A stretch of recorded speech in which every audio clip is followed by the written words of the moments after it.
What's up traders? Tom here with another video. Today we will be discussing the great Australian dream, buying a house for you and your family. No, wait, buying many houses for you to benefit from the pro-housing Australian taxation system, while always knowing the government wants to protect your asset. Kind of sounds like the Fed in the US to the stock market, doesn't it? Stay tuned. So to begin today's video, let me tell you, I'm actually a huge fan of going where the smart money lies in any investment tool. It just so happens to be that in Australia, housing has many great incentives that can help you get ahead in certain property investments. This is not the way in every country, but it shows any investor to always understand the way that their country's economy is underpinned. In this video, we will be talking about how extraordinary the Australian housing boom has been, the reasons it will generally continue to strengthen, and the recent developments to the government's plans to save the housing sector again, which have already begun. I would also like to say a huge thank you to the trading community, and remember to give this video a like if you enjoy it. Comment down below with your answer to this question, which is, which asset do you think your country tries to protect the most? And remember to subscribe and hit that bell for more content on the financial markets. So here we have the Global House Price Index. And as you can see, not all countries are equal when it comes to property prices. The United States actually is not necessarily the best investment for houses, it seems. And that would make sense because the United States has one of the most robust economies and also a great stock market to invest in. So between 1980 and 2016 that this chart goes to, but doesn't matter even if it goes to 2020, pretty much Canada, Britain, Australia, and New Zealand have actually been the stronger investment markets as a whole when it comes to property. And this is because the governments have so much earnings that comes from something called stamp duty. And we'll talk about stamp duty later in this video. So what about the house prices in capital cities in Australia? Well, no surprise again, Sydney and Melbourne are number 1 and 2 when it comes to growth. And this is because of so many people living in these cities, but on top of that, they are desirable for jobs and a huge amount of immigration comes into these two main city hubs. And that drives demand, which of course, if you have low supply, goes up, creating more dollars for stamp duty, which we'll talk about. So Sydney and Melbourne, both very robust.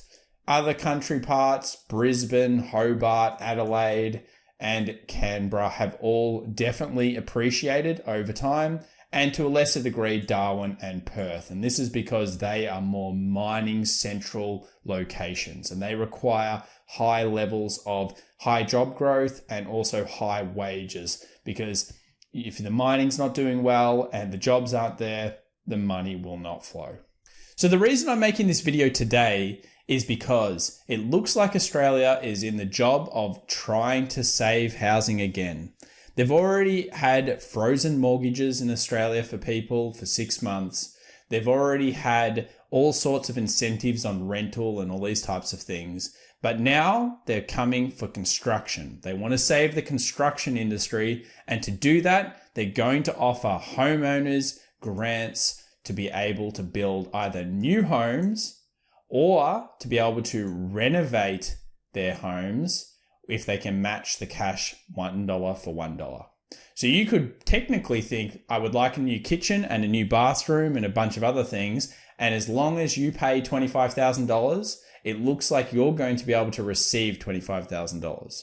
Now, I'm sure there'll be some kind of limit cap on how much this is. At this stage, it could be $200,000 joint income, who knows? But the point is, it is the first introduction of a major saving plan for the government and for property. That's what they want to do. They want to save property. The thing that gets me every time whenever I look at this, and again, I'm pretty pro property when it comes to Australia, is that the Masters Builder Association and housing industry were lobbying for 40 to 50,000. Of course they were. It makes them money. But at the same time, that is a massive amount of money to be basically giving away for free just to save that part of the economy. And they always do this every single time. So one of the other reasons people love property in Australia is a topic called negative gearing.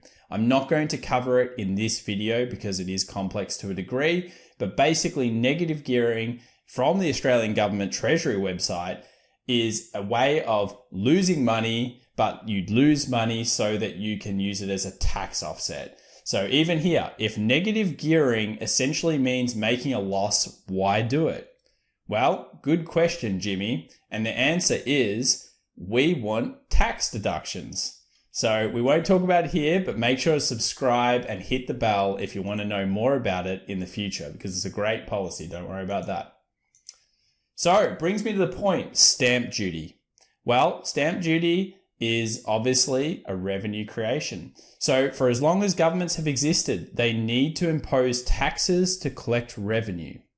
One of the earliest forms of taxation in Australia was stamp duty, and this was along with customs duties on imported goods, taxes on alcohol and tobacco. So when it comes to stamp duty, if we look at this chart, this is the expectation of stamp duty over time. And you can see that massive increase since the GFC back in 08 and 09. And this increase is part and parcel of increased house prices. Because as the house prices went up, so did the stamp duty. So is that kind of a thing that the government might want to do? It definitely sounds like it would be. So here's a stamp duty calculator, and I'm going to put in here $1 million, which is pretty much the average kind of house in Melbourne and how much it costs. So you can see over here on the right, $55,000 stamp duty plus a bunch of transfer and other fees. So you have a $55,000 payment that you must make on top of buying the house as a once-off that the government will literally collect, and it's gone. It literally is gone and they've collected it, and that makes up part of the revenue. So it's been increasing over time, and you can see that stamp duty was massive. Now, stamp duty is all based on the property price, remember, as a percentage. So if we scroll down here, in Melbourne, house prices have risen 457%. And the stamp duty by 857% over the past 24 years. If we keep scrolling down, stamp duty equals around 21.6% of the government's overall revenue. So if you have 21.6% of the total revenue coming from one asset class, you must continue to have that, and therefore it would be in your best interest for that asset to go up so you receive more government revenue. So you can kind of see the picture that I'm painting today. And again, it's not that I'm being arrogant about anything here. It is just the facts. This is what you must look at whenever you're looking at investment. We're a pro-property country, and it is worthwhile knowing that. Does it mean the stock market's bad? Does it mean bonds are bad? No, it doesn't. They're still a great part of any diversified portfolio. But you must understand what underpins, and that's my point in today's video. Understand the kind of asset classes you're looking at. Now, as I mentioned, the states currently are raising around $21 billion a year, including $7.5 billion in New South Wales and $6 billion from Victoria. And now there are calls to abolish the tax. And the reason why is because during this crisis in the last 2 years, where property has been struggling a little bit, remember, it hasn't really been struggling that much, because of the Royal Bank inquiry, we are seeing a lowering of the amount of properties turning over, which means less stamp duty for the government. So the government's now thinking, how can we make stamp over time? And the answer, of course, is going to be land tax. The benefit of something like land tax is that you pay a smaller amount now and pay it over a longer feed. It's like Office 365 from Microsoft. If you buy it now and you pay $15 a month, it sounds great. But you're locked into $15 per month for forever, really, because you've got to use that software. So it's a much better system, but it will also reduce technically the amount of money that you're looking at getting into a house. So actually what will end up happening is the houses will go up because people have to pay less now. It's that normal thing that people do. Another hilarious kind of thing about property. In terms of long-term trends, well, we can see here long-term trend. Again, this chart's up to 2016, but I actually like it being there because what happened was the price was getting a little bit away from the long-term trend. And like in the stock market, if you just drew a long-term trend over anything, usually it will come back and will revert. And sometimes when it's underneath, it is a great time to buy. And sometimes when it's over the top, it is a time to wait for the opportunity. So actually after 2016, property price continued to go up and it actually did something like this. Basically went up a little bit more, came down, hit the level, and then now it's kind of here. And the line would go like up like that. So we're probably just above the line and we're back at those peaks. Even through this crisis, it has held up.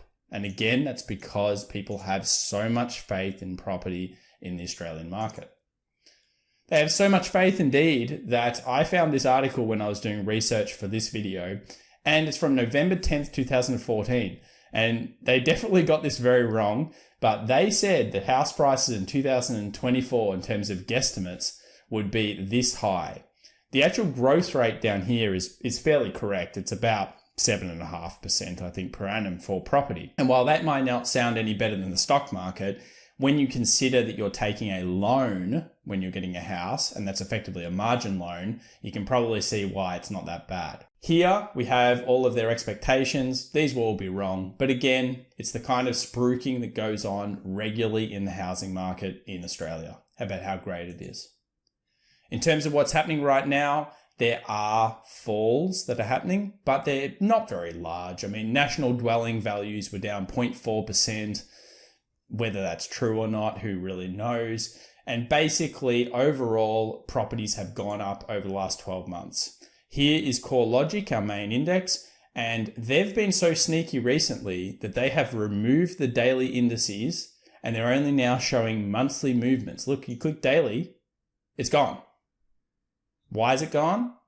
They just don't want to show you right now because they're pro-property. So they would like to show you the monthly movements. And it looks like there are some reductions, but overall 15.5% in Sydney and 12% up in Melbourne. So pretty amazing increases in property. Make sure you always think about the investments that you're making for your long-term future. If you're buying the American stock market, or if you're buying the Australian stock market, or if you're buying bonds, or you're buying gold, it really doesn't matter. Think of not only your entry plan, but your get out plan in the future. A lot of people are mentioning it's great to buy gold, it's great to buy silver, but many of them never consider when you get out of those investments, how much is it going to cost you? Is there a spread involved? All of these types of things. As we mentioned in this video, the government makes money from stamp duty. That stamp duty is huge. It is a percentage of the entire property's literal price. So if you bought a property and you think it's going to go up to $200,000 and then you're going to sell it, well, yes, you could make money. But at the same time, you also will lose all of the stamp duty and your holding costs. So buying property has always been a buy it, hold it, continue to hold it, rent it, to benefit from the taxation systems, which again, we'll talk about in this channel. So make sure to subscribe and obviously hit the bell. And then move forward with eventually using the capital in that to unlock other investments. So it's a completely complex subject, but I think everybody can see why it pays to know how the government is underpinned, the economy, and where they make all their money from. Thanks everybody, and we'll see you in the next video.